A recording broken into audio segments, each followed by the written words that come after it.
Bienvenue dans Méditation, le podcast dédié à la préparation mentale, au sport et à la méditation. On se retrouve chaque semaine entre passionnés pour aborder le thème de la préparation mentale et découvrir ensemble comment optimiser la performance sportive en conservant le plaisir de la pratique et en favorisant le bien-être et l'épanouissement.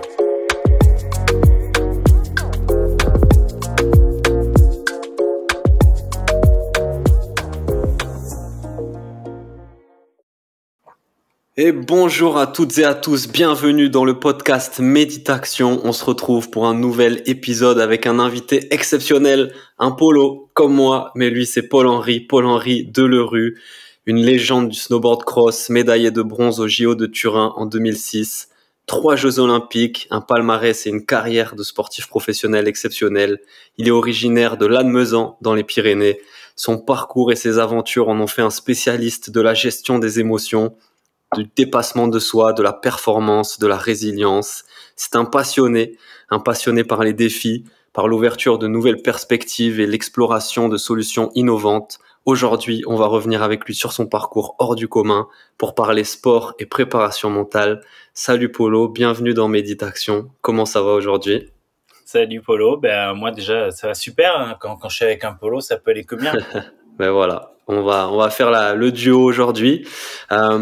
Pour commencer, est-ce qu'on peut revenir un peu sur ton parcours et peut-être ce qui t'amène toi dans le sport? Ce que le sport m'amène? Non, ce qui t'amène toi dans le sport, dans la pratique donc du snowboard après qui sera ton sport de prédilection. Qu'est-ce qui m'a amené au snowboard? C'est ça? Ouais. Donc en fait je suis né je suis né à Lannemezan mais j'ai grandi à Saint-Lary-Soulan, c'est une station de ski dans les Pyrénées. Et mais j'étais au ski club depuis tout jeune comme mes frères et sœurs. On est 5 enfants. Faut savoir que dans ma famille, on a tous été champions du monde ou médaillés olympiques en snowboard. Et donc en fait, c'était juste une passion qu'on partageait. En fait, voilà, et comme je le disais au début, on était au ski club. Et c'est marrant parce qu'au ski club, en fait, moi j'avais un but, j'avais 7 ans, c'était faire des bêtises avec mes copains, m'éclater. Et en fait, moi, on parlait travail, entraînement, rigueur, compétition, ça me parlait pas du tout. Et à l'âge de 8 ans, je me suis mis au snowboard et progressivement, je me suis inscrit au snowboard club des Brown Bears, à Saint-Lary, donc toujours. Et là, c'était complètement différent, me parler sensation, partage, plaisir, fun, thérapie par le ouf. Et en fait, j'ai découvert un sport dans lequel j'étais complètement aligné avec les valeurs. Et au final, moi, ce que j'aimais dans le ski, c'était la liberté. Et j'avais l'impression qu'on me privait de la liberté. Par exemple, il neigeait 1 mètre de poudreuse et on était obligé de rester dans les piquets. En fait, je trouvais qu'on avait des œillères. Et en snowboard, au contraire, on avait les yeux grands ouverts et puis on pouvait... on avait tout pour s'éclater. Et justement, moi, ma porte d'entrée de la performance, en fait, plus je m'éclatais et plus je progressais. Et donc, plus je progressais, plus j'étais bon. Et comme j'étais extrêmement motivé, je mettais énormément d'énergie, à chaque jour progresser. Et depuis le début, j'étais bon en compétition. Et comme j'avais des bons résultats, forcément, c'était motivant également, quoi. Et donc, j'étais vraiment dans une spirale de la performance, en fait, où je passais, où je m'éclatais. Plus je m'éclatais, plus je progressais, plus je faisais des bons résultats, et plus je faisais des bons résultats, plus j'avais envie de faire des meilleurs résultats. Et c'est à l'âge de 14 ans où j'ai un entraîneur qui m'a dit « Polo, c'est bien, t'es doué, tu fais partie des meilleurs Français de ta génération, très bien. Mais là, maintenant, si tu veux continuer à évoluer, il va falloir que tu amènes un peu plus de rigueur. » Moi, la rigueur, pour moi, c'était un gros mot. Il me dit, tu vois, là, aujourd'hui, dans tes appuis, t'es pas hyper gainé. Fais 300 abdos par semaine, tout ce printemps, tout cet été, tout cet automne. Tu verras, l'an prochain, il y aura des résultats incroyables.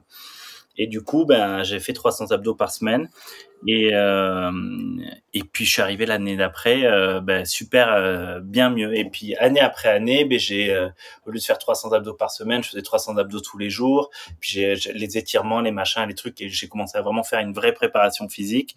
Et c'est comme ça que petit à petit, j'ai trouvé mon équilibre, en fait, entre le plaisir. Donc pour moi, le plaisir, derrière le plaisir, qu'est-ce que je mets l'ouverture, la thérapie par le ouf, l'audace, la polyvalence, parce qu'en fait dans mon sport j'aimais pratiquer plein de disciplines.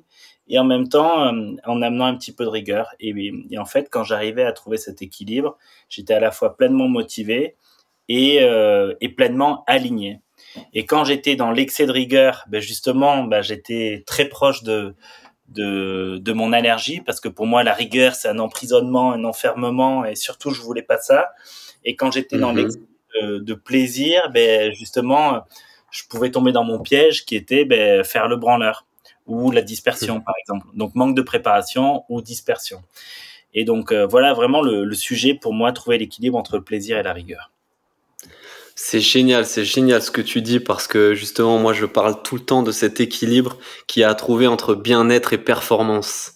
Et c'est ce que tu dis, le bien-être, ben, c'est ce côté plaisir, amusement, fun, ouf. Et l'aspect performance, ben, c'est la rigueur et la discipline et tout l'entraînement que nécessite le haut niveau, quoi.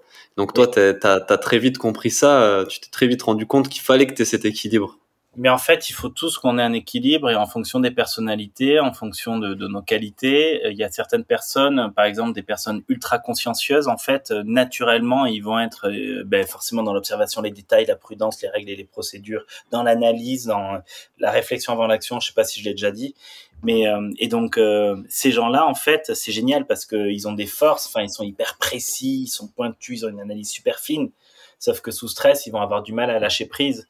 Et eux, leur sujet de développement personnel ou leur équilibre de performance, ça sera trouver son équilibre entre la conscienciosité, l'anticipation, la préparation, la prudence et le lâcher prise, être capable d'accueillir la surprise comme une opportunité plutôt que comme une menace. Enfin voilà, en fait on a tous nos équilibres en fonction de nos sensibilités. Voilà. Et donc moi, par exemple, le lâcher prise, j'ai très peu de difficultés à lâcher prise. Par contre, j'ai beaucoup plus de difficultés à être constant dans la rigueur. Ouais, on se situe d'un côté ou de l'autre de cette ligne-là. Et comme tu dis, parfois on vire un peu trop sur l'aspect rigueur performance, parfois un peu trop sur l'aspect plaisir et bien-être. Mais quand on est dans un objectif de performance et peut-être de haut niveau de professionnalisme, ben, mais en même temps l'équilibre c'est pas quelque chose de fixe, d'immobile, non, c'est quelque chose justement qui se déplace et qui Mais en fait, s'équilibre comme ça en allant d'un côté à l'autre. ce qui est important, c'est de développer la conscience de soi et de son environnement avec des objectifs hyper clairs. Donc, plus j'ai un objectif qui est bien défini, et plus il sera plein de sens, et plus il sera clair, et plus il sera évident. Et donc, en fait, la difficulté, être fidèle à ma stratégie tout en étant à l'écoute de la conjoncture. Donc, ma stratégie, en gros, c'est je suis fidèle à mes fondamentaux, j'ai saucissonné mon objectif en différents steps à atteindre. Et par exemple ne pas me perdre dans les opportunités, par exemple. Ça aussi c'est un des pièges que je pourrais avoir. Moi j'adore initier le changement, j'ai un besoin d'excitation qui est très fort, besoin d'adrénaline, et donc quand j'ai une opportunité, oh putain trop bien, génial, je vous parlais tout à l'heure de dispersion, il y a cette opportunité, il y a cette opportunité, il y a cette opportunité. Et le sport m'a appris en fait à vraiment t'es ok avec tes objectifs. Ton objectif, c'est d'être médaillé olympique. Attention, là, tu vas avec les sponsors, tu vas faire plein de vidéos de freeride, c'est génial, tu t'éclates, tu prends du plaisir, mais est-ce que ça va vraiment t'aider à devenir champion olympique? Pas forcément. Et t'as besoin avec SNCF, j'étais athlète SNCF, j'ai eu des projets, par exemple, j'ai organisé une ascension du Mont Blanc pour soutenir la candidature olympique d'Annecy 2018. Et en fait, cette année-là, j'ai bossé comme un malade sur mon projet qui me tenait à cœur et qui m'a vraiment énormément aidé dans ma reconversion professionnelle, parce que j'ai acquis plein de compétences, c'était super. Par contre, l'année d'après, j'ai eu une saison de merde parce que j'étais pas prêt, quoi. J'étais pas prêt parce que j'ai mis tellement d'énergie, tellement de stress, tellement de concentration dans ce projet que c'est une énergie que j'ai pas mise dans mon projet sportif. Et donc, du coup, ça m'a amené, en fait, avec des hauts et des bas j'ai pas tout le temps été au sommet, en termes de niveau, en termes de performance sportive dans ma carrière. J'ai fait 15 années en équipe de France de snowboard cross. Et c'est pour ça que c'est important de savoir qu'est-ce que tu veux vraiment dans la vie, d'avoir une vision claire de, par exemple, comment tu le vois dans 10 ans, dans 5 ans, dans 3 ans. C'est hyper difficile parce qu'on est dans un environnement qui change vraiment très vite. Et c'est pour ça que c'est important d'être vraiment OK sur quelles sont mes valeurs, quels sont mes comportements, quelles sont mes forces, mes facilités, mes qualités fondamentales, quels sont les pièges que j'ai besoin d'éviter, dans lesquels je peux tomber très régulièrement, quels sont mes défis, quelles sont mes allergies, et être capable de la même manière, de bien comprendre mes environnements pour me mettre dans des environnements qui me seront entre guillemets favorables. Quand je suis quand je suis dans des environnements défavorables, être capable de mettre en place des stratégies claires pour justement pas tomber dans mes pièges, et pour toujours, quoi qu'il arrive, avancer dans la direction que j'ai choisie en conscience, et pas justement m'éparpiller à saisir toutes les opportunités pour aller à droite, à gauche, et au final n'aller nulle part, quoi. Ouais, c'est clair, c'est clair. Moi, c'est quelque chose que je répète toujours aussi et je commence toujours par là, souvent avec les athlètes que j'accompagne. J'appelle ça la phase de lucidité, où vraiment apprendre à se connaître, prendre conscience justement de ses forces, de ses faiblesses. Et souvent, on comprend pas trop à quoi ça sert, mais comme tu l'as très bien expliqué, ça sert justement à avoir une vision, à aller dans la bonne direction, à connaître quels sont les obstacles, quels sont les perturbateurs, les choses qui peuvent me parasiter et à mieux les gérer, du coup, à moins m'éparpiller. Parce que si je suis là, c'est parce que j'ai un objectif clair de performance et, et que ça implique justement de bien connaître son fonctionnement euh, en tant Bien qu'athlète, quoi. connaître son fonctionnement. Et dans la conscience de soi et de son environnement, il y a un truc auquel les gens parlent peu, mais moi, j'ai souvent pensé que j'avais deux peurs. C'était non, pardon, ce que je voulais dire, excuse-moi, et je reprends ce que je voulais dire. J'ai toujours pensé que pour moi, la confiance en soi, en fait, soit tu l'as pas. Et en Mhm. fait, la confiance en soi, c'est pas une ligne droite. De la même manière que la performance, c'est pas une ligne droite qui monte tout le temps. En fait, Mhm. soit l'un ou l'autre, il y a des pics et des creux, des pics et des creux, des pics et des creux. Et ce qui est hyper important, c'est de savoir que, ok, je suis dans un creux, c'est normal, je suis dans une contre-performance, je commence à douter de moi, je suis malade, j'ai pas d'énergie, je viens de me blesser, j'ai échoué. Et donc, en gros, c'est garder confiance en soi, ça veut dire ne jamais oublier qui je suis, d'où je viens, où est-ce que je veux aller, et ne jamais douter en sa capacité à rebondir. Et donc, c'est Mhm. qu'est-ce qui a fait que j'en suis là? Quelles erreurs est-ce que j'ai pu faire? Donc, c'est apprendre de mes erreurs et toujours remettre en place une stratégie pour rebondir en changeant quelque chose. Parce que justement, si t'as fait une erreur, c'est que t'as merdé quelque part. Et donc, c'est OK, cette erreur, elle m'a permis de ne pas refaire deux fois la même erreur. Mhm. En fait, Ouais, c'est clair. Et dans ce que tu dis, je dirais même qu'on peut même anticiper ces phases d'intensité, ces phases de baisse d'intensité, baisse de forme quand on planifie une saison, quand on se projette dans un projet. C'est important de les anticiper et de se dire, OK, justement, de se sentir moins coupable peut-être quand ça va moins bien, quand je suis moins dans un gros rythme, tu vois. en ce moment, je suis en train d'accompagner une, euh, une, une athlète qui est en train de Ça a coupé là. préparer. Tu Tu m'entends? m'entends? Ouais. Ouais. Je suis en train Ouais, d'accompagner. c'est bon. Je suis en train d'accompagner en ce moment une athlète pour les JO de Paris 2024. Je vais pas dire le sport ni quoi que ce soit. Récemment, Mhm. elle a fait un résultat au plus haut niveau mondial, et du coup, en fait, elle a eu des sollicitations vraiment inhabituelles, médiatiques au niveau des sponsors, et en même temps, elle s'entraînait, et en fait, elle a fait sa, entre guillemets, la performance de sa vie. J'espère qu'elle ira encore plus loin parce qu'il y a encore les JO et puis qu'elle va performer pendant des années. Mhm. Mais justement, là, aujourd'hui, elle est en train de connaître le down. Et en fait, Mhm. elle me disait, moi, je veux retourner m'entraîner, machin, compagnie, mais j'y arrive pas, je sais pas, j'ai des blocages, j'ai des trucs. Et en gros, c'est qu'est-ce qui te fait vraiment du bien? De quoi tu as vraiment besoin? J'ai besoin de ma famille, j'ai besoin de me recentrer, j'ai besoin de me réaligner. Eh ben vas-y, réaligne-toi, prends le temps qu'il te faut, parce que c'est le plus important. Parce qu'en fait, si tu retournes en entraînement avec l'équipe de France, tu vas te fatiguer, tu vas laisser de l'énergie, et tu risques d'arriver à tes compétitions de cet été qui sont très importantes, mais avec finalement un ras-le-bol, un petit peu de surentraînement. Et justement, Mhm. moi, quand j'étais athlète, on m'a toujours dit, ouais, il faut s'entraîner, il faut s'entraîner. Bien sûr qu'il faut s'entraîner. Mais le trop est souvent l'ennemi du mieux. Et quand on parlait tout à l'heure d'équilibre entre la conscienciosité et le lâcher prise, trouver l'équilibre également entre le surentraînement et le sous-entraînement. En fait, le bon entraînement au bon moment. Et en fait, dans l'approche physique d'une préparation physique, il y a également l'approche psychologique.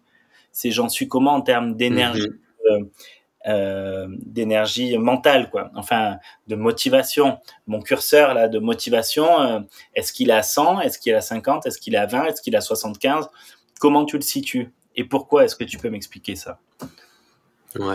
Ouais, et ça, encore une fois, du coup, ça demande d'apprendre à bien se connaître, à connaître son corps, à l'écouter, à reconnaître les signaux, même du mental, tu vois, d'une certaine fatigue, d'une certaine nervosité qui peut apparaître, ce qui est souvent mis de côté dans le sport de haut niveau, parce qu'on est beaucoup dans le corps, beaucoup dans la matière, et donc on oublie parfois un peu d'écouter son mental.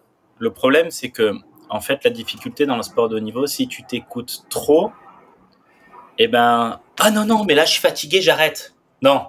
Parce qu'il y a quand même un moment où tu dois aller te faire mal dans un vrai entraînement, où tu dois aller puiser dedans, tu dois aller taper dedans. Sauf qu'il y a des moments dans une saison où tu vas taper dedans, et en fait, il y a des moments où tu vas récupérer. Il faut savoir que la récupération est aussi importante que l'entraînement. Elle fait complètement partie de l'entraînement.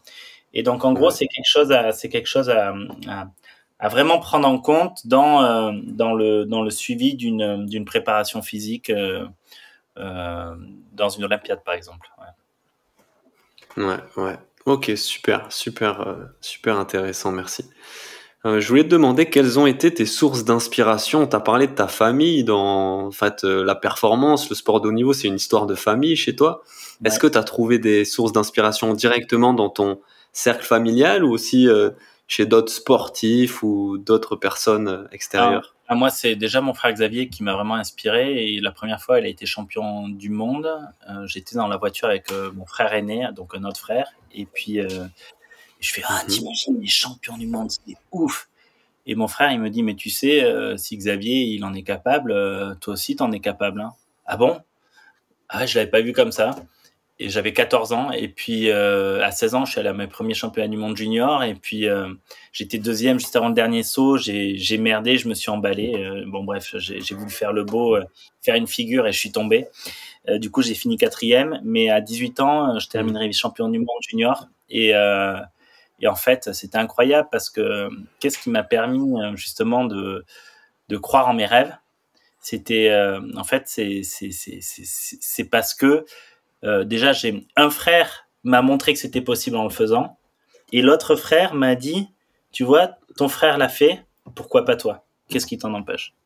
Donc, en fait, on a plein de pensées limitantes, et c'est important d'avoir un entourage bienveillant qui t'aide à faire péter tes freins que tu te mets tout seul, qui t'aide à te faire péter tes pensées limitantes.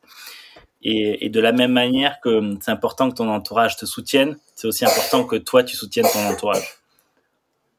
Mais ça, c'est clair. Et tes frères, ils ont un peu joué un rôle de préparateur mental, en fait, pour toi, quand tu étais en junior? En fait, oui, mais jeunes années.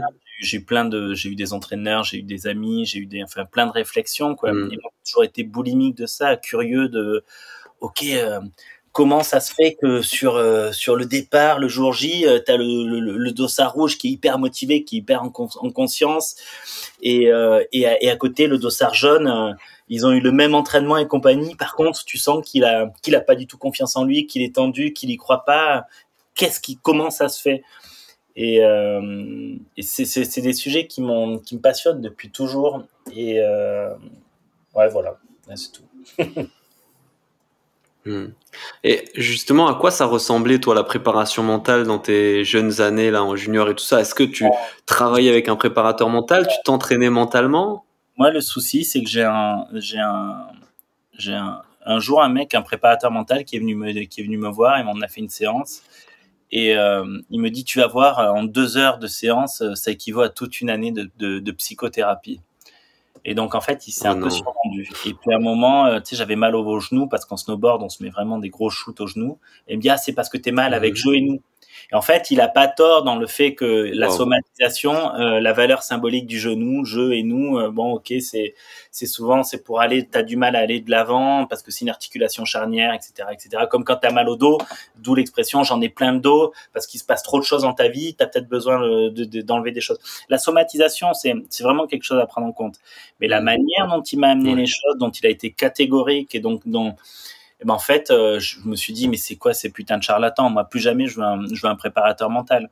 Et je pense que je regrette de pas avoir trouvé le bon préparateur mental. Mais d'un autre côté, j'ai eu des entraîneurs, j'ai eu des frères, j'ai eu un entourage quand même où j'ai su aller poser les bonnes questions au bon moment. J'ai eu des personnes bienveillantes qui ont su me poser la bonne question au bon moment également. Enfin, j'ai eu des échanges qui m'ont vraiment nourri. Et en fait, ça m'a permis de gérer mes émotions incroyablement. Par exemple, un an avant, alors que j'avais que 20 ans, un an avant les JO de Turin en 2006, et ben toutes les nuits, je me couchais et en fermant les yeux dans mon lit, je me disais et je m'imaginais sur le départ des Jeux Olympiques. Il faut savoir que notre discipline n'avait jamais été olympique et donc c'était un fantasme. C'était et là je me dis imagine, il y a toutes les personnes que tu as croisées dans ta vie qui te regardent, l'Apollo, le branleur, le jeune branleur, tu vas leur montrer que tu en es capable. Ah bon, et qu'est-ce que ça veut dire le jeune branleur? Et en fait, je me suis auto-analysé et puis et donc je m'imaginais sur le départ, OK, donc là je pars et puis paf, oh, je suis nul en backside. Bon, ben je vais travailler les backside et puis là, ah putain, je suis nul en l'air. Je suis allé 3 semaines avec l'équipe de France de freestyle aux États-Unis en mai pour progresser en l'air. Enfin voilà, et donc tac tac tac tac toutes les nuits. OK, et puis là je me vois sur le départ, je serre mes godasses, je suis bien machin, je lève la tête et puis les anneaux olympiques. Qu'est-ce qui représente ces putains d'anneaux olympiques? Pourquoi est-ce qu'ils te font autant flipper? Et en fait, ça c'était la seule question à laquelle je n'avais pas de réponse.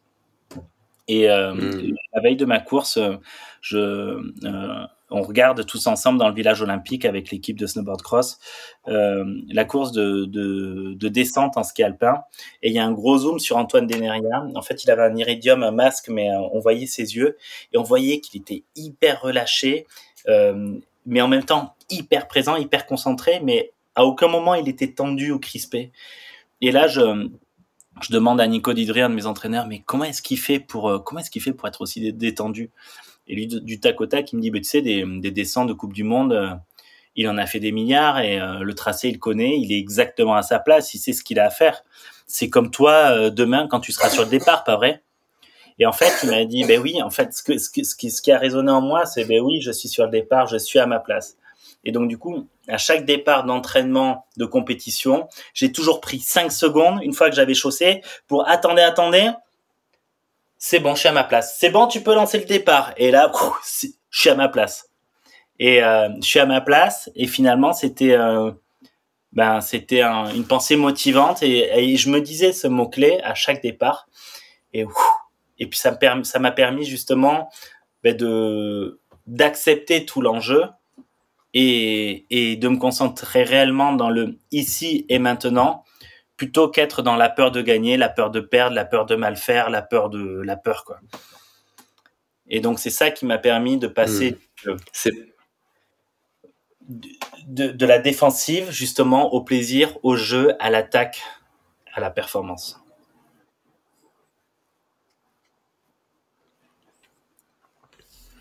C'est passionnant, ce témoignage que tu nous livres là. Et on voit bien, l'importance de se détacher au moment de la course, de l'enjeu et de se concentrer, sur la tâche, sur le sport en lui-même, sur ce qu'il y a à faire et sur le plaisir qu'on y prend. En fait, on a tous des fondamentaux. Donc, en snowboard, c'est lève la tête, bien à plat, Nico Mouk. Nico Mouk, c'est mon mot-clé à moi. Mais c'est un fondamental parce que derrière le Nico Mouk, j'y mets plein de choses. Et derrière lève la tête, j'y mets plein de choses. Derrière bien à plat, j'y mets plein de choses. C'est mon vocabulaire à moi, c'est mes croyances à moi, c'est mon système de valeurs. Et en fait, on a tous en conférence, comme je le disais avant, je pensais que la première de mes peurs, c'est la prise de parole en public.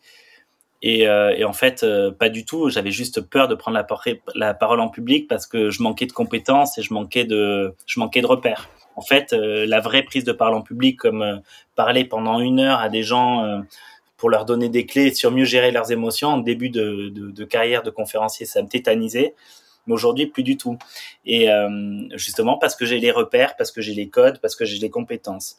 Et parce que mes fondamentaux, ils sont clairs. Quand j'arrive sur scène, ancre-toi. Je me mets sur mes 2 talons, rétroversion du bassin, paf, je suis sur mes 2 pieds. Je respire, je regarde les gens. Mon message clé est clair. Et là, mon mot-clé, c'est contact avec les gens, ton message clé, et puis ensuite, kiff. Kiff, c'est un peu comme Nico Mook, c'est la même chose. Sauf que Nico Mook, c'est vraiment fonce, lâche rien, t'es un ouf. Alors que kiff, c'est plutôt partage avec les gens. C'est vraiment une histoire de connexion et de plaisir partagé, quoi. Et voilà. Et finalement, comme les messages sont clairs, comme tout est clair. Et puis il y a aussi respire. Respire, je me le dis souvent parce que je parle très vite et des fois je fais des phrases trop longues. Ah non, cool, tranquille. Ouais, c'est génial, il y a plein de choses dans ce que tu dis qui font référence à la préparation mentale, le discours interne, les ancrages, la concentration, la reconcentration, et on le voit super bien, je trouve, dans ton témoignage, tu l'exprimes super bien. Et ce qui est intéressant aussi, c'est l'expérience que tu as eue donc avec ce préparateur mental, entre guillemets, qui te promet de résoudre tous tes problèmes en 2 heures, ce qui est une dérive qui arrive peut-être aujourd'hui, mais je me dis que peut-être... Il est tombé dans son piège et donc moi j'étais en préparation des Jeux Olympiques et donc je pense que pour lui ça a éveillé une certaine pression, il avait envie, une pression de résultat, sauf qu'en fait un préparateur mental, normalement il a aucune pression de résultat. Le préparateur mental, il est plutôt là pour dire ok, quelle est ta situation, qu'est-ce qui s'est passé pour toi cette semaine, t'en es où, c'est quoi ton plan d'action, parle-moi, je t'écoute. Et jamais il est en mode solution. Le préparateur mental, ah, tu m'as dit ça, est-ce que tu pourrais repréciser ça? Ok. Ah, ok, t'as un problème avec ton discours interne, vas-y, explique-moi ce qui se passe. Et puis après, il y a un petit peu de théorie, il y a tel outil qui dit ça, ça, ça et ça. T'en penses quoi de cet outil? Comment tu te positionnes par rapport à ça? Comment tu pourrais te l'appliquer? Mais au final, un préparateur mental, il est pas là pour te sauver, il est pas là pour trouver les solutions à ta place.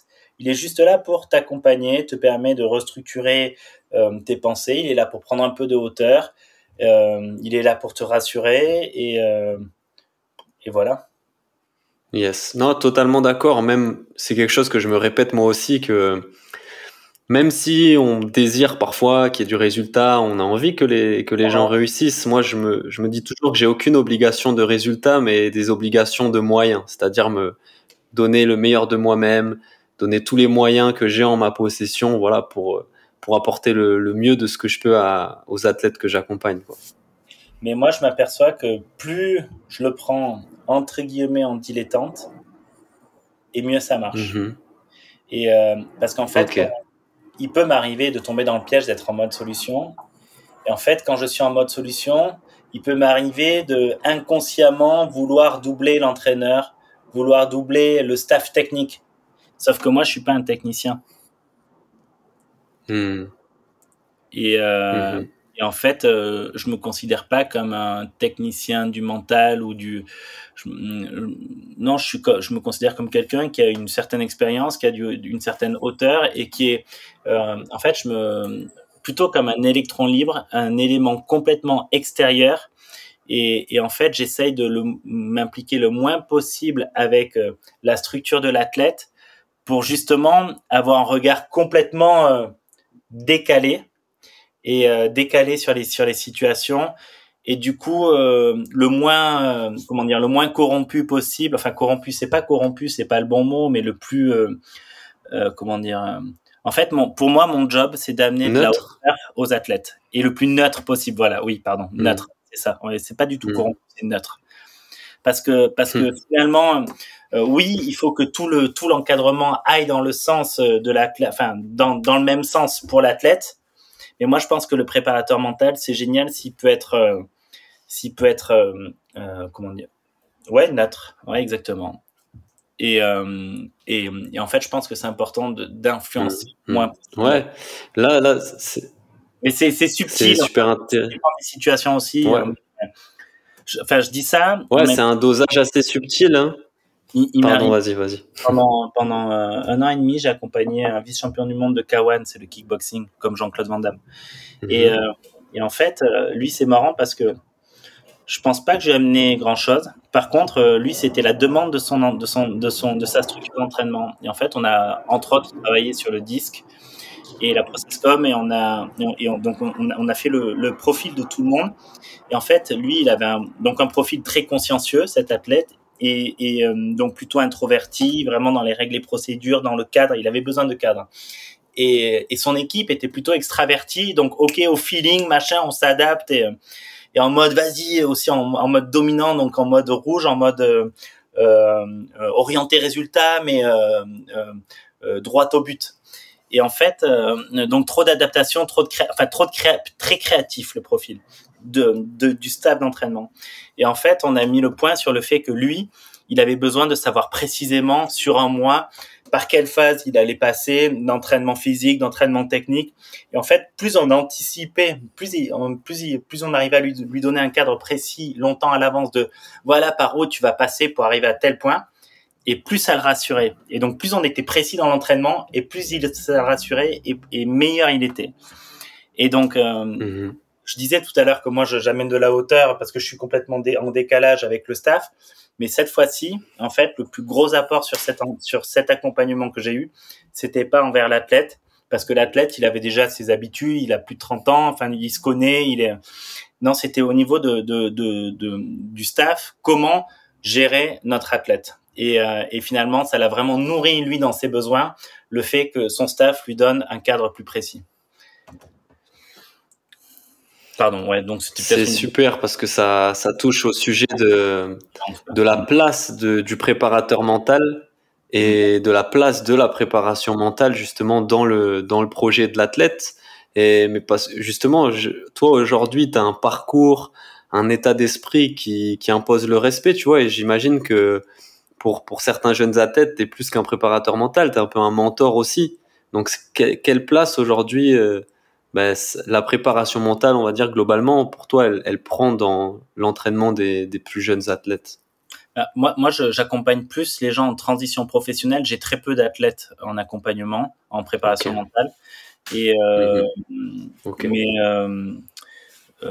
mais c'est vrai que j'ai aussi un autre athlète où on est plus sur du mentoring que de la préparation mentale. Ouais, en fait, mon accompagnement, il varie vraiment en fonction de la situation de l'athlète, de ses croyances, de son identité, de ses objectifs, de ses moyens.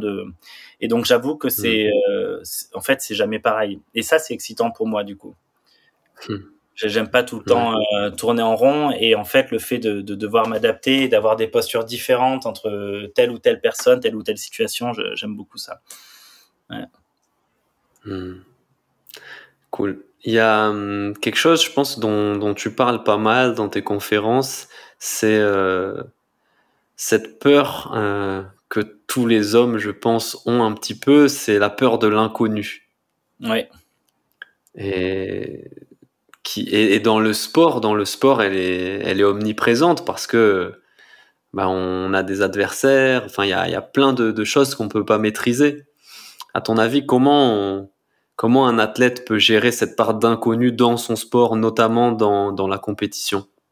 Ça dépend des profils, ça dépend des sports, mais par exemple, si je parle des profils, donc le consciencieux, la part d'inconnu, en fait, tout ce qui est inconnu, quand il lui arrive l'inconnu, donc par exemple la surprise, c'est oh mon Dieu, j'ai pas anticipé ça. Et donc, il y a une menace qui arrive, et si j'ai pas anticipé cette menace, ça veut dire que j'ai manqué d'anticipation, donc je ne suis pas compétent. Donc, il va répondre de manière négative à ces questions existentielles, et paf, il va se mettre sous stress, et il va être en mode perfectionnisme, il va essayer de tout verrouiller, et puis il va commencer par faire des erreurs involontaires pour se discréditer et se prouver à lui-même qu'il n'est pas compétent. Et donc, en gros, pour moi, le sujet de cette personne-là, donc je l'ai dit tout à l'heure en début de réunion, c'est le lâcher-prise. Mais si on peut aller plus loin que le lâcher-prise, en fait, c'est comment est-ce que je me positionne face à l'adversité, / comment est-ce que je me positionne face à la surprise.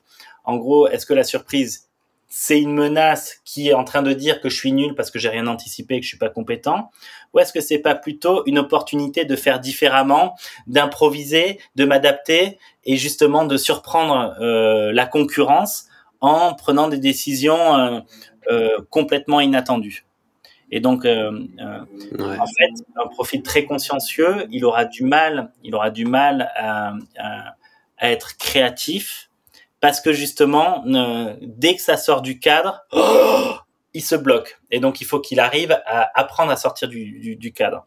Alors que justement, un profil extraverti qui sera plus créatif, ben lui, il aura plus besoin de bien préparer pour que justement il y ait un minimum de surprises qui arrivent, parce que spontanément il sera pas suffisamment préparé. Spontanément, il a des croyances qui lui disent c'est au pied du mur quand je suis le meilleur. Je parle du vrai extraverti, je parle des caricatures, on est bien d'accord. Mais moi je me positionne pas mal dans la caricature de lui. Et donc,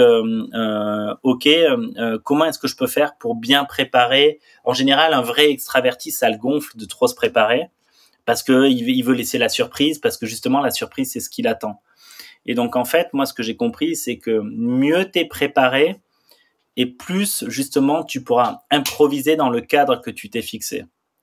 Et si tu ne te prépares pas suffisamment, ben, tu tombes dans ton piège du branleur, celui dont je parlais tout à l'heure. Et ça, tu veux pas tomber dans le piège du branleur. Okay. Mais quoi qu'il arrive, dans toutes les situations, un profil tel que le mien a tendance à arriver à improviser dans à peu près toutes les situations beaucoup plus facilement que le profil consciencieux qui est tout le temps dans l'excès de rigidité, si je puis dire. Enfin, peut être dans et dans un cas comme dans l'autre, finalement, bon, on peut pas gérer, anticiper l'inconnu, mais on peut apprendre à y faire face, à le gérer. Et après, l'idée, c'est de s'en servir comme d'un levier, quoi. Exactement. Donc, apprendre à faire face à l'inconnu, à le gérer. Donc, c'est être capable de travailler ses croyances pour l'introverti, travailler ses croyances sur le fait que la surprise peut être une opportunité. Et pour l'extraverti, c'est travailler ses croyances sur le fait que bien se préparer, c'est nourrir sa créativité. Ok, ouais, en fonction du profil, donc. Ok, super. Mais est-ce que tu peux nous parler justement, toi, de ta propre expérience? Parce qu'il y a un moment dans ta carrière où t'as fait face à un grand moment d'adversité en amont des Jeux Olympiques de Sochi en 2014. Ouais, donc un mois des JO. Si on peut revenir dessus. J'ai un adversaire qui, sur la dernière Coupe du Monde, à un mois des Jeux de 2014, j'ai un adversaire qui vient toucher ma planche au mauvais endroit, au mauvais moment sur une bosse, et je tombe de 3 mètres de haut sur la tête, sur la glace et sur le plat.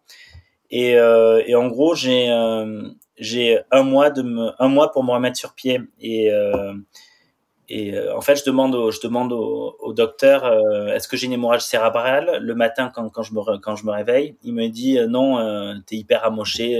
Enfin, il me passe toutes les blessures que j'ai, triple fracture du plancher orbital, œdème pulmonaire. Bon, bref. En gros, il me dit que pendant la nuit, 3 fois, ils ont essayé de me réveiller, ils n'ont pas réussi, ils ont eu très peur. Mes capacités vitales étaient engagées.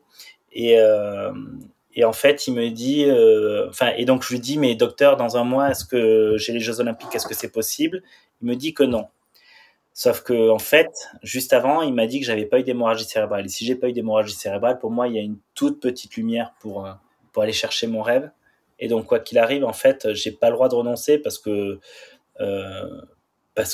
le rêve olympique, ça fait partie de moi, c'est plus fort que moi, en tout cas, je n'ai pas le droit de ne pas mettre toutes les chances de mon côté pour y aller et pour aller jusqu'au bout. Et du coup, la question, c'était quoi? Ben, quelles sont les clés que tu peux nous donner, toi, qui t'ont permis de surmonter cette épreuve et de faire face à l'adversité? Alors, moi, ce que je veux dire par rapport à cette situation, c'est que j'ai 15 traumas crâniens dans ma vie. C'est beaucoup trop, on est d'accord. Mais en fait, l'opportunité que j'ai derrière cette menace, c'est que j'ai de l'expérience. et je sais ce que c'est que se blesser et revenir. Donc je sais que j'en suis capable, même si quand je me réveille, j'ai mal à la tête comme jamais. J'ai à tel point, par exemple, au CERS, je suis sur la presse pour faire de la force sur les jambes. Je force trop sur mes jambes, et parce que j'ai trop de pression dans la tête, je tombe dans les pommes. Et mon équipe m'arrête pendant 2 jours. Ils me disent non, là il y a trop de pression dans la tête, t'as trop forcé, il faut que tu récupères. Et lost connection. C'est bon? Non, moi je t'entends, je te vois. Je pense qu'on peut continuer. Ouais. Et en fait, bref, moi j'avais une angoisse, c'était de me dire mais mon Dieu, est-ce que je serai prêt le jour J? Et ça, c'est une question que toutes les personnes en chef de projet, les personnes qui passent un examen, les personnes qui veulent être embauchées, les personnes qui ont un objectif X ou Y. Et est-ce que je serai prêt le jour J? Et j'ai un entraîneur un de mes mentors, justement mon tout premier entraîneur, celui qui m'a fait passer du statut de branleur à sportif de haut niveau. Et il me dit, Polo, remets le doute à sa place. En fait, ça, ce que tu es en train de vivre, tu es en train de te faire polluer par une pensée parasite, une pensée qui te déconnecte de l'instant présent. Et donc, en gros, savoir si tu seras prêt, oui ou non, tu prends cette question et tu la mets au bon endroit, au bon moment, la veille de la compétition avec ton entraîneur et ton docteur. Mais qu'est-ce qui va t'amener à être le plus prêt possible? C'est l'instant présent, le ici et maintenant. Tu as 300 abdos à faire, tu les fais du mieux que tu peux. Tu dois étirer ton mollet, tu vas l'étirer le plus en profondeur possible. À 10 heures pendant la pause, tu dis les plus grosses conneries possibles. Et à chaque fois, tu es ici et maintenant et tu évacues tout ce qui n'est pas essentiel au ici et maintenant. Et en faisant ça, quand tu es vraiment dans le ici et maintenant, le temps il s'accélère, c'est un truc de ouf. Et tu fais ce que tu peux du mieux que tu peux. Et du coup, quel que soit le résultat, tu n'auras rien à te reprocher parce que tu auras vraiment fait du mieux que tu peux. Et en fait, justement, c'est là que j'ai compris que après l'expérience olympique, que c'est pas le résultat ne nous appartient jamais, mais le chemin, oui.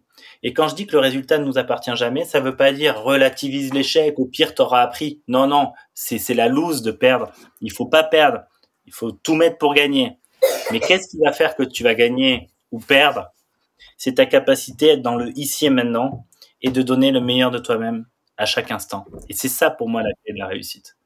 Et pour être capable de donner le meilleur de toi-même à chaque instant, tu dois avoir eu l'audace de bien définir ton projet parce que tu te connais, parce que tu sais d'où tu viens, parce que tu sais où tu vas et parce que tu es dans un projet plein de sens. Et dans un projet plein de sens, tu n'as plus qu'une seule option, c'est donner le meilleur de toi-même. Et si jamais tu es dans un environnement qui ne te convient pas... Yes. Et dans ce que tu dis, ça, on retrouve un peu les concepts de pleine conscience et de présence. Et de responsabilité aussi. Moi, j'ai eu plein de fois dans ma vie des moments où j'étais pas à ma place, pas au bon moment, pas au bon endroit, et plein de fois dans ma vie où j'ai pas eu les couilles de dire là je suis pas au bon endroit, il faut que je parte. Et aujourd'hui, c'est quelque chose que j'assume de plus en plus. Et c'est aussi une des grandes difficultés que j'ai eues dans ma vie, c'est dire non aux opportunités. Et quand je sais qu'on me propose une opportunité qui va pas me nourrir dans ma vision, ou une opportunité dans laquelle je sens que je vais me mettre dans des environnements qui sont trop désalignés avec qui je suis, j'ai aussi le courage de dire non. Et en fait, la confiance en soi, qu'est-ce que c'est? C'est la capacité d'une personne à se mettre en action, en direction de ses rêves, de ses objectifs. Et pour être capable de se mettre en action, c'est important de savoir s'affirmer. S'affirmer, c'est voilà mes besoins, et mes besoins seront respectés oui ou non. Enfin, oui ou oui. Et c'est également une estime de soi suffisante. Une estime de soi, ça veut dire je m'aime, j'ai de la valeur et je sais que j'en suis capable. Ça a coupé? Ça a coupé là, non? Je sais pas si tu m'entends, on a des petits problèmes de connexion, je crois. Ouais, tu m'entends ou pas? Moi, je t'entends, mais je t'entends, ouais, mais ça grésille un peu. J'espère que la prise de son sera bonne, sinon je verrai pour faire un petit montage. Okay. C'est la connexion là qui qui fort un peu. Dans ce que tu dis là, du coup, je disais, j'entends ces concepts de pleine conscience et de présence à l'instant qu'on développe notamment avec l'outil méditation. Est-ce que toi, c'est quelque chose que tu as pratiqué pendant ta carrière? En fait, j'ai découvert la cohérence cardiaque en 2014. Parce que justement, en 2010, j'ai pas su gérer mes émotions, j'ai refoulé mes peurs et c'est ce qui m'a fait échouer. Et à force de discuter, de machin, et puis j'étais passionné par les conférences, j'avais envie de mettre ça en place et tout ça. Et c'est là que j'ai découvert la cohérence cardiaque. Mais aujourd'hui, voilà, dans ma carrière, dans ma nouvelle carrière de conférencier, de coach, je vois par exemple là entre juin et juillet, j'ai enchaîné les déplacements de ouf. Et à chaque fois, c'est des interventions un peu différentes et ça demandait vraiment beaucoup de concentration et beaucoup de stress au niveau justement des déplacements où t'es à Chambéry, tu dois être le lendemain, t'as une conférence le matin et le lendemain tu dois être à Toulouse et puis un temps pareil à Montpellier. Il y a plus de train, machin, comment je vais faire? Et en fait, tous les jours des petites merdes comme ça à régler, c'est pas grand chose, mais c'est stressant. Et en fait, j'ai vraiment, moi j'aime bien. Le soir, j'aime bien boire un petit verre de vin ou une petite bière. Et puis, mais en fait, et là, j'ai réussi à être vraiment beaucoup plus straight. J'ai réussi à me mettre en cohérence cardiaque au moins 3 fois par jour parce que je sentais que j'avais la boule au ventre, je sentais que j'avais le dos qui était vraiment en train de se bloquer. Et donc, voilà, j'ai essayé de reprendre un petit peu mon hygiène de vie de sportif. Enfin, même, c'est pas ma vraie hygiène de vie de sportif parce que j'en suis bien loin, mais quand même, beaucoup plus qu'à la normale. Et ça m'a énormément aidé justement à surmonter mon stress parce que pour moi il y avait beaucoup d'enjeux. J'ai fait plus de 50% de mon chiffre d'affaires en 3 semaines, donc c'était vraiment c'était intense. Et du coup je suis content parce que j'ai réussi. Ouais. Yes. Et pas cool. Et en parlant de réussite, dans toutes tes carrières, on va dire, il y a le côté compétiteur, mondial, olympique, le côté freerider, coach, mentor, conférencier. Aujourd'hui, avec le recul, quelle serait ta plus belle réussite? Ma plus belle réussite professionnelle? Ta plus belle réussite? Moi, ma plus belle réussite, c'est c'est les c'est la 4e place au JO de Sochi, alors que la veille, j'étais pas encore sûr de pouvoir prendre le départ. Et parce que j'ai eu tellement d'enjeux à gérer et c'est la course où j'ai été le plus lucide de toute ma vie. J'ai réussi justement à transformer toutes les surprises en opportunités. J'ai réussi à sentir tous mes adversaires. J'ai réussi à les déstabiliser alors que normalement celui qui devait être déstabilisé c'était moi. Et en fait, c'est pour ça que quand j'ai arrêté ma carrière du jour au lendemain pour dire je vais devenir coach et conférencier, je l'ai annoncé à toute ma famille sur le repas à table. J'avais pris ma décision 1 heure avant et j'avais déjà appelé tous mes sponsors et en fait, il y a eu un silence énorme et puis ma mère elle dit mais tu vas faire quoi? Coach et conférencier. Mais tu vas leur dire quoi? Je sais pas, je verrai. Et il y a eu un silence et ma famille, c'était pas moi, j'étais pas. Et moi, je me connaissais, je savais que j'en étais capable. Et aujourd'hui, ça cartonne. Et ça, c'est vraiment une grande fierté parce que j'avais surtout pas envie en fait le sens que j'ai mis derrière les Jeux Olympiques. C'est ce qui m'a tout le temps vraiment motivé moi quand j'étais athlète. Et je voyais les JO comme un tremplin pour aller encore plus loin. Et je voulais surtout pas, j'ai rien contre eux, mais faire comme les athlètes qui, ok, ils ont une carrière de sportif de haut niveau et derrière ils font quelque chose de complètement différent. Moi, je voulais vraiment que ça ait un sens. Et pour moi, aujourd'hui, je suis pas du tout la personne qui est dans le passé à tout le temps me raviver mes pensées d'anciens champions, machin. Non, c'est pas ça. C'est que par contre, cette expérience, j'arrive à la bonifier et pour la rendre aux autres, pour accompagner les autres justement dans la réalisation de leurs rêves. Et en fait, je réalise mon rêve en aidant les gens à réaliser les leurs, à s'aligner avec leur environnement, à débloquer des situations qui sont compliquées. C'est Edgar Gros-Piron qui dit « Moi, j'aime faire bouger les lignes ». Et finalement, je me retrouve exactement dans ce concept. En fait, je me sers de cette carrière de sportif, de tout ce que j'ai appris, de tout ce que j'ai vécu, justement pour faire bouger les lignes chez les autres et donc pour rendre le monde meilleur à ma façon. Voilà. Et donc, ouais, c'est magnifique. Ouais. Magnifique. Et je pense que rien qu'avec cet échange qu'on a, tu feras bouger des lignes aussi chez celles et ceux qui nous écoutent. En tout cas, j'espère. Et maintenant, j'ai envie de te demander quel a été ton plus bel échec et pourquoi? Mais mon plus bel échec, justement, mais c'est mes JO de Vancouver en 2010. Mon entraîneur m'a dit c'est parce que t'es pas assez rigoureux techniquement et physiquement que Nini.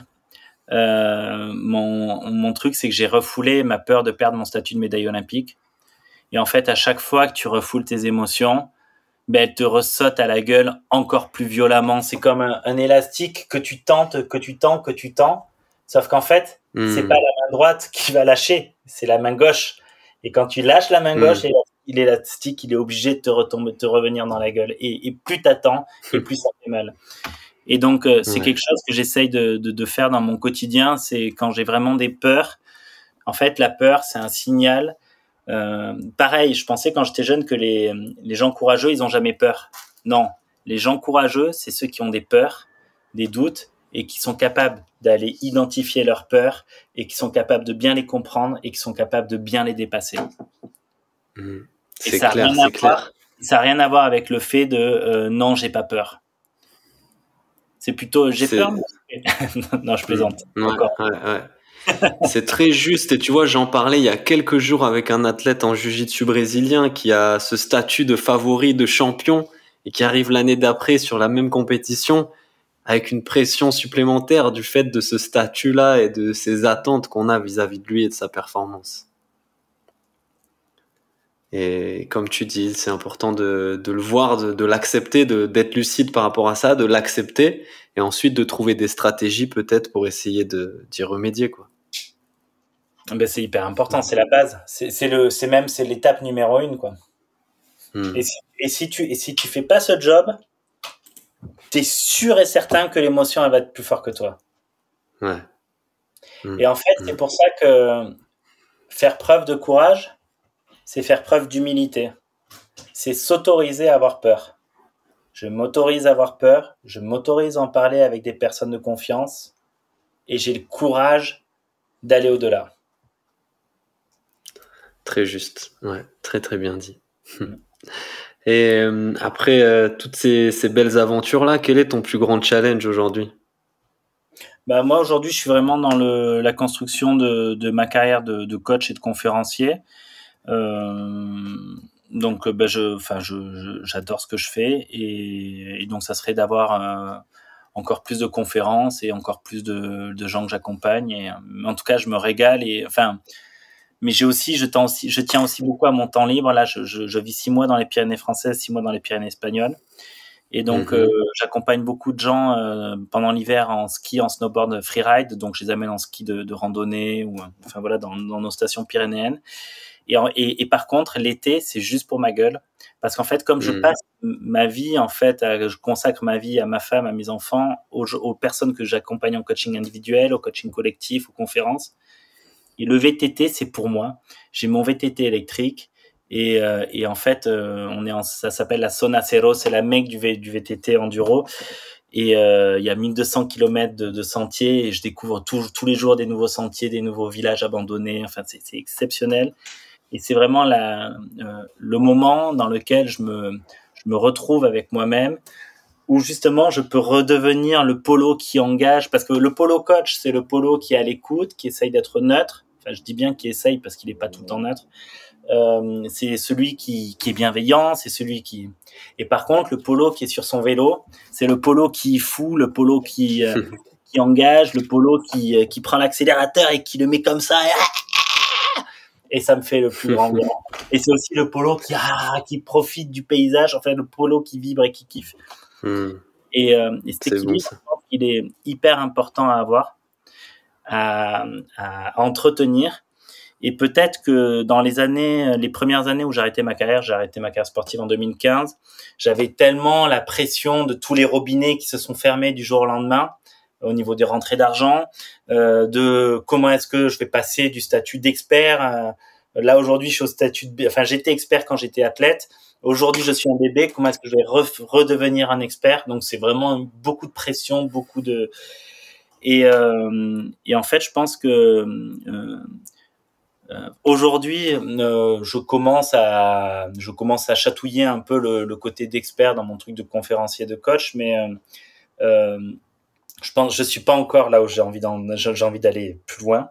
Et Yes. j'ai envie de continuer en fait comment dire, dans mon truc de VTT, j'ai envie de continuer à progresser en VTT parce que ça me fait vibrer. Cool. Bon, ben, de beaux challenges alors pour la suite.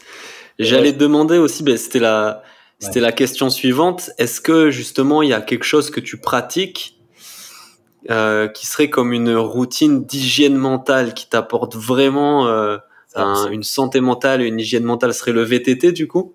Complètement. Et en fait, c'est ce que je voulais dire à l'instant par rapport au VTT.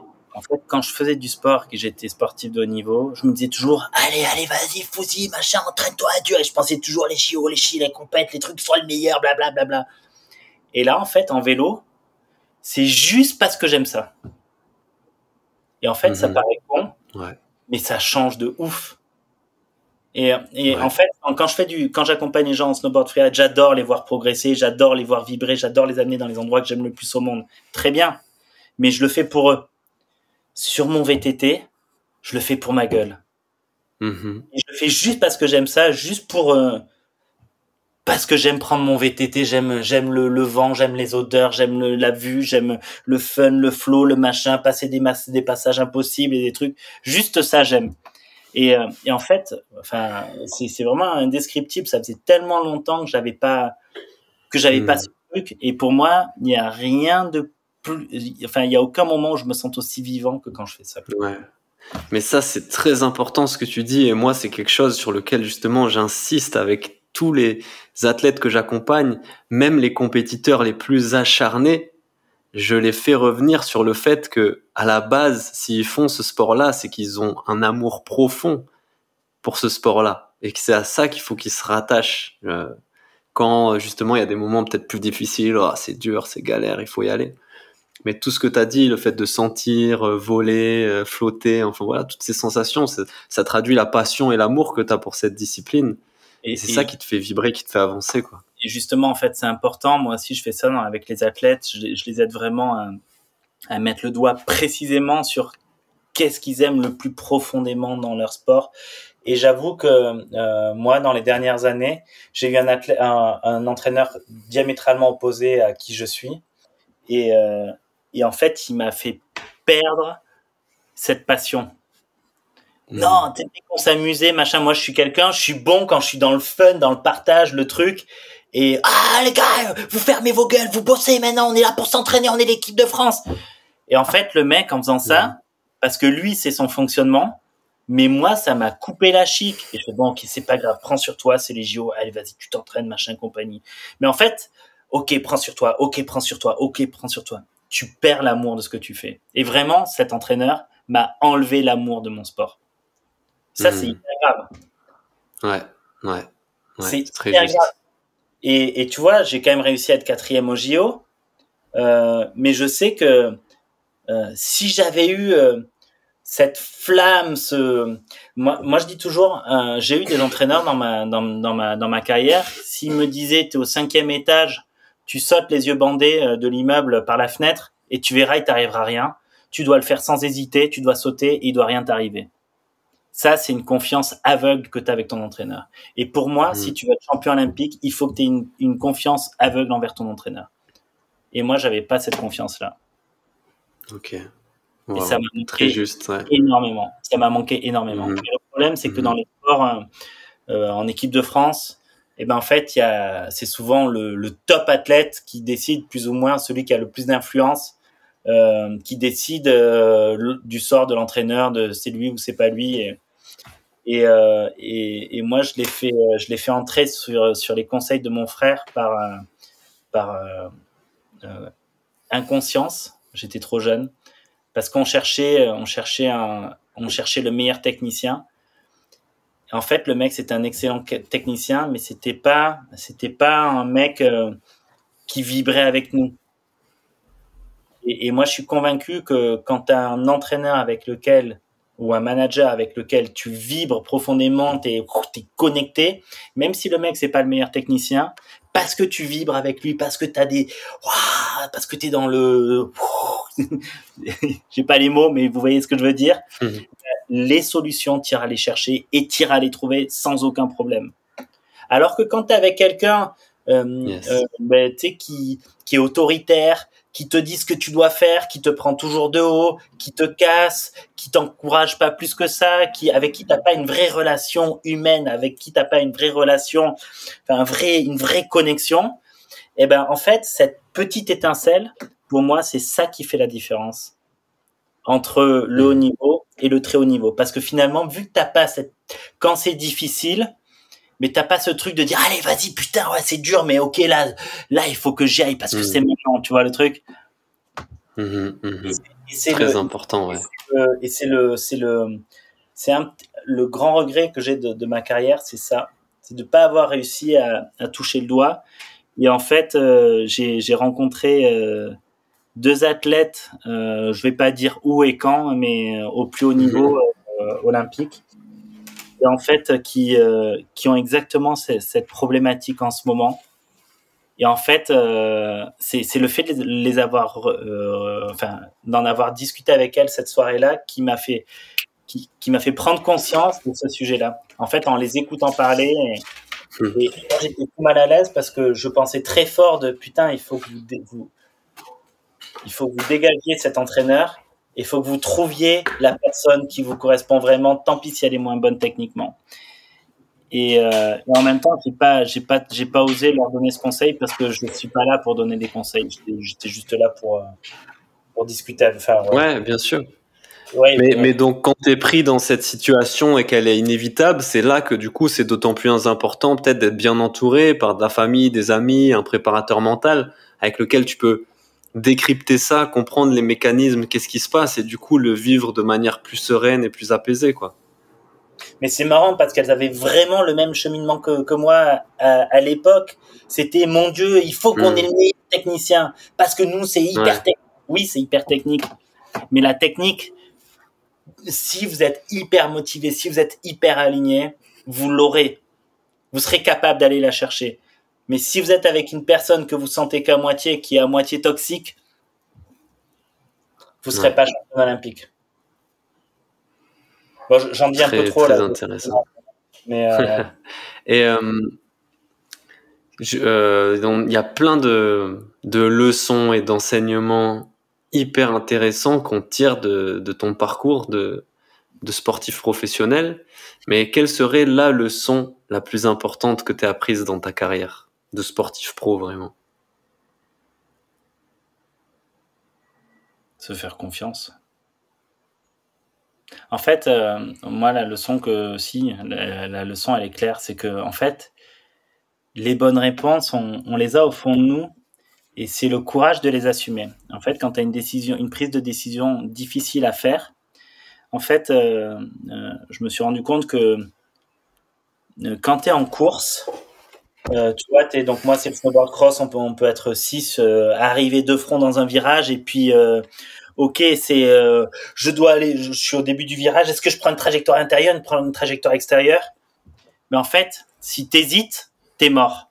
Il vaut mieux prendre la mauvaise décision et la faire à fond, et à partir du moment où t'as pris ta décision, tu vas jusqu'au bout, plutôt que prendre des demi-décisions. Et ça peut paraître à l'opposé de l'équilibre, mais en fait, c'est pour moi, le plus grand piège, c'est j'ai pris une décision, mais mon Dieu, est-ce que c'est la bonne décision? C'est une pensée parasite qui me déconnecte de l'instant présent. Moi, la leçon que j'aurais à tirer, c'est ok, quand je suis dans l'action et que j'ai des décisions à prendre, c'est noir ou c'est blanc, mais en tout cas, il n'y a pas de gris. C'est l'un ou l'autre, et une fois que la décision est prise, je fonce. Et c'est Arnold Schwarzenegger qui disait il n'y a pas de plan B. C'est plan A ou plan B? Non, c'est plan A et basta, quoi. Et en gros, ça veut dire arrête un peu de te poser 50 questions, tu fonces, et puis Inch'Allah, on verra bien. Mais quoi qu'il arrive, tu vas à fond. Et en fait, la thérapie par le ouf, c'est exactement ça. Wow. C'est tellement vrai. Et voilà. Ouais. C'est tellement vrai et ça s'applique à tous les sports, puisque dans tous les sports, en fait, il n'est question que de prise de décision. Et dans ce que tu dis, en fait, j'entends faire confiance à son instinct presque. Ouais. Passer de la réflexion à l'instinct, au truc instinctif, quoi. Et quand on est dans l'action, dans un sport où tout va très vite, c'est important d'avoir une bonne préparation pour ces raisons-là. Ok, parce que je sais que la ligne intérieure, c'est un no-go pour moi. C'est ligne extérieure ou ligne milieu. Ok, très bien. Mais en gros, et je sais que cet athlète-là, il a toujours des lignes extérieures. Celui-là, il a toujours des lignes intérieures. Celui-là, il est très hésitant sur les gros sauts. Celui-là, tiens, je peux le déstabiliser. Il déteste qu'on lui parle. Alors, je vais lui parler pendant la course, etc., etc. Mais ça, c'est en amont. En amont, tu réfléchis vraiment à toi, tes forces, tes fragilités, à ton environnement, donc le tracé, quelle est la ligne la plus rapide, comment et quelles sont les zones dans lesquelles tu vas exceller, quelles sont les zones dans lesquelles tu n'as surtout pas le droit d'aller. Et une fois que tout ça c'est bien clair, mais ton inconscient, ben voilà, il vient faire le job, quoi. Et c'est pas douter en ta capacité de trouver des solutions, quoi. En fait, voilà, la gestion du doute. Pendant l'élaboration de la stratégie, je doute le maximum, je me pose toutes les questions du monde. Et il y a un moment dans l'élaboration de la stratégie où je me dis, c'est bon, ma stratégie, elle est posée et je m'arrête là. Et en fait, c'est accepter que ma stratégie, parfois, ne soit pas parfaite. Parce que si tu continues à élaborer ta stratégie pendant la préparation, t'es plus dans l'instant présent et t'es mort. Pendant la préparation, t'es fidèle à ta stratégie tout en étant à l'écoute de la conjoncture. Donc, tu fais ce que tu as à faire et tout en restant à l'écoute. Mais tu vas pas faire des grands demi-tours, tu vas pas prendre des grandes décisions. Tu vas t'adapter, bien évidemment, mais voilà. Et ensuite, l'instant T, le moment où il faut que tu sois performant, ben c'est Nico Monk. Tu sais tout ce que tu as à faire. Tu n'as plus qu'à faire, quoi. Il n'y a plus de noir, il n'y a plus de blanc là-dessus. Il y a quelqu'un que j'accompagne, il se reconnaîtra peut-être. Lui, c'est ta gueule et glisse. Ah oui. Ferme-la, quoi. Ferme cette petite voie et laisse-toi glisser, quoi. Ben moi, c'est Fouzi. Fouzi, donne Fouzi. tout ce que tu as. C'est bon. Ouais. Yes. Excellent, excellent. Une question que je pose à tous les invités. Quel est le livre qui a eu le plus d'impact sur ta vie dernièrement? Quand j'ai eu le livre, donc à 18 ans, Paulo Coelho, L'Alchimiste. L'Alchimiste. Et sur Écoute les signes.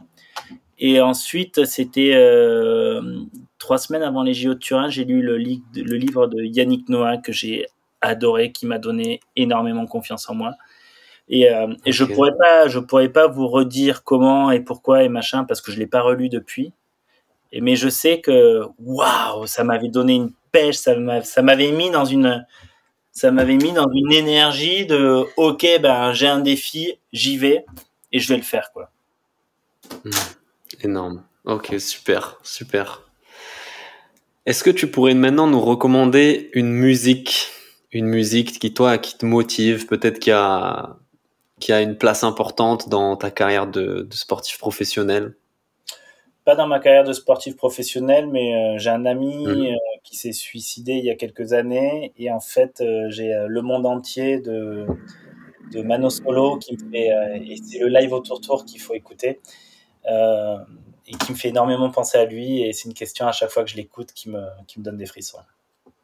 Ok, mais c'est une musique que tu utilises du coup toi après dans un cadre sportif? Non, dans le cadre sportif, j'utilise pas spécialement de musique. C'est plutôt quand je suis en déplacement et que j'ai ma playlist et j'ai toutes les chansons que j'aime. Et celle-là, elle me met la chair de poule. Et quand tu étais en compétition, en course, tu n'utilisais pas la musique comme non? Je peux avoir Rage Against the Machine qui me mettait vraiment Killing in the Name of. Mais sinon non. Enfin, je joue de la guitare, je suis beaucoup dans la musique et tout ça, mais c'est pas la musique n'a pas eu une influence directe sur mes performances sportives. c'était pas ma porte d'entrée. Moi, j'avais plutôt, avant une compète, j'avais ma manière de m'échauffer, ma manière de me mettre dans ma thérapie par le ouf, de me mettre en transe et d'être hyper chaud, hyper prêt physiquement et justement prêt à choisir noir ou blanc et jamais gris, quoi. Mon conditionnement pour me mettre en mode machine, me mettre en mode animal. Ouais. Voilà. En mode combattant. Top. On va arriver bientôt là, on arrive à la fin du podcast. Quel serait du coup le conseil général, hein, mais que tu donnerais à un athlète qui souhaite entraîner, développer son mental? J'en sais rien parce qu'on est tous différents et comme je le disais, il y en a qui vont avoir besoin d'apprendre à lâcher prise, d'autres qui vont avoir besoin d'apprendre à être plus rigoureux, d'autres qui vont avoir besoin d'apprendre à être plus doux avec les gens, d'autres plus directs qui vont avoir besoin de s'affirmer. Et c'est pour ça que je peux pas te dire parce que ça dépend tellement de qui j'ai en face que j'ai pas envie de donner des conseils à la volée. Sinon j'aurais l'impression. Mais globalement, bien sûr, ouais. Voilà. Mais globalement, tu lui conseillerais du coup peut-être de se tourner vers la préparation mentale ou tu vois de s'entourer par rapport à ça. Moi, je dirais, comme je disais au début de cette interview, sois bon dans le fait de développer sans cesse la conscience de toi et de ton environnement. Dans ton environnement, il y a tout ce qui est immatériel, mais il y a aussi ton entourage, toutes les personnes qui sont autour de toi. Connais la concurrence, connais ton staff, connais les gens qui t'accompagnent au quotidien, connais tes amis et connais-toi toi-même. Ensuite, définis des objectifs réellement alignés avec qui t'es et avec d'où tu viens et avec où est-ce que tu veux aller. Ne te trompe pas d'objectif. Parce que si tu te trompes d'objectif, tu vas te tromper de vie d'une certaine manière. Choisis des objectifs qui te ressemblent et qui t'excitent et qui te font rêver. Parce que c'est être au clair sur qui est-ce que je veux devenir, quoi. Quel est le chemin que je veux prendre. Et ensuite, c'est ta capacité à être dans le ici et maintenant. C'est comment est-ce que tu peux développer ça? Quelles sont les réponses qui peuvent t'aider? Quelles sont les questions qui vont t'aider à développer le ici et maintenant? Parce qu'en fait, c'est la clé de tout, le ici et maintenant. Et le dernier point, c'est le collectif. Quand j'ai parlé de développer la conscience de toi, de ton environnement, de ton entourage, c'est la capacité justement à accompagner ton entourage avec toute bienveillance, dans le non-jugement. Et je sais que plus tu vas accompagner et plus tu seras généreux avec ton entourage, et plus ton entourage sera généreux avec toi. Et ben voilà, magnifique, la boucle est bouclée avec ce magnifique rappel. Merci Polo, vraiment top. Pour terminer, est-ce que tu aurais un invité à nous recommander avec lequel on pourrait parler de sport et de préparation mentale? Marie-Laure Brunet? T'as déjà fait avec elle? Ok. Non, jamais. Nickel. Je t'enverrai son numéro. Ok, Marie-Laure.